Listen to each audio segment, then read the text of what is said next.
নমস্কার বন্ধুরা, কেমন আছেন? আজ আবার নতুন একটি রেসিপি নিয়ে চলে এসেছি। আজ বানাবো এই শীতের সন্ধেতে গরম গরম চিকেন পকোড়া। দেখুন, তার জন্য কিছুটা চিকেন নিয়েছি, প্রায় বোনলেস, কিন্তু দু একটা বোন আমার থেকে গেছে। দেখুন, যেরকম পেয়েছি ওরকমই চিকেন নিয়ে এসেছিলাম বাজার থেকে। এরপর ওটা ভালো করে ধুয়ে নিয়েছি আর একটা মশলা বানাচ্ছি। দেখুন, আদা রসুন আর কাঁচা লঙ্কা দিয়ে পেস্ট করে নিলাম। দিয়ে ওই জল ঝরিয়ে রাখা চিকেনটার মধ্যে দিয়ে দিলাম। একে একে আরও কিছু মশলা দেব। দেখুন, মশলার পেস্টটা আগে দিয়ে দিলাম। এরপর আমি অ্যাড করব নুন, দিলাম স্বাদ মতো নুন অবশ্যই দেবেন। এরপরে দিয়েছি দুটো ডিম, কাঁচা দুটো ডিম দিয়ে দিলাম। 500 গ্রাম চিকেনের জন্য দুটো ডিম দিলাম। আর কিছুটা দিলাম গোলমরিচ গুঁড়ো আর কিছুটা চাট মশলা দিয়ে ভালো করে মেখে নিতে হবে। আর ওর সাথে আমি অ্যাড করেছি কর্নফ্লাওয়ার। আপনারা চাইলে অল্প ময়দা কি অল্প বেসন দিতে পারেন, কিন্তু কর্নফ্লাওয়ার দিলে জিনিসটা খুব ক্রিপসি হয়, খেতে খুব টেস্টি হয়, তাই কর্নফ্লাওয়ারই আমি দিই। দেখুন, আপনারা মাখার সময় বুঝতে পারবেন কতটা কর্নফ্লাওয়ার লাগছে। দেখুন, এরকম করে কর্নফ্লাওয়ারে ওটা মেখে প্রায় ঘন্টা দুয়েক আমি ফ্রিজে রেখেছিলাম রেস্টের জন্য। এরপর দেখুন, তেল গরম হয়ে গেছে। ওই গরম তেলের মধ্যেই একে একে আমি পকোড়াগুলো ছেড়ে দেবো। একটা একটা করে ছাড়বেন, তাতে কিন্তু লেগে যাবে না একটার সাথে একটা। দেখুন, এইভাবে সুন্দরভাবে একটার সাথে একটা ছেড়ে দেবেন পকোড়াগুলো।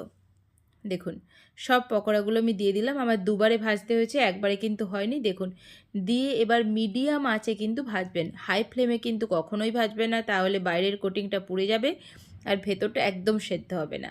দেখুন, সুন্দর করে মিডিয়াম টু লো আঁচে ভেজে নেবেন। দেখবেন একটু হালকা লাল হতে শুরু করলেই উল্টে দেবেন। উল্টে দিয়ে আর এক পিঠ ভালো করে একটু ভেজে নেবেন।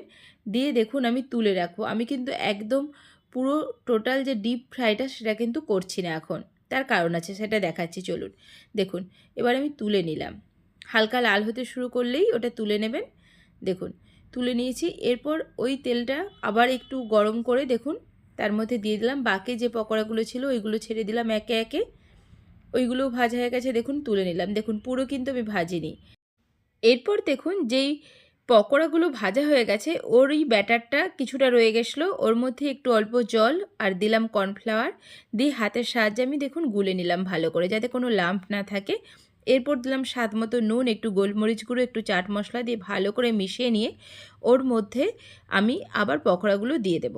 আমি ডবল কোট করে ভাজবো, তাতে কিন্তু পকোড়া খুব ক্রিপসি হয়, টেস্টি হয় আর মুচমুচে হয়। আপনার সেই জন্য দেখুন ওর মধ্যে দিয়ে আর একবার ব্যাটারে চুবালাম। দেখুন, ভালো করে ব্যাটারে ভালো করে মাখিয়ে নিয়ে এরপর আবার ওই ডুবো তেলেই আমি ভেজে নেব। দেখুন, এবার দেখুন পকোড়ার কালারগুলো কীরকম এসেছে। আপনারা দেখবেন একবার খেয়ে এইভাবে বানিয়ে, পকোড়াগুলো উপর থেকে যতটা মুচমুচে হবে আর ভেতরে কিন্তু ততটাই জুসি থাকবে, ভেতর কিন্তু একদম শক্ত হয়ে যাবে না। এই প্রসেসে যদি আপনারা বানাতে পারেন, তাহলে দেখবেন চিকেন পকোড়ার টেস্টটা কীরকম হয়।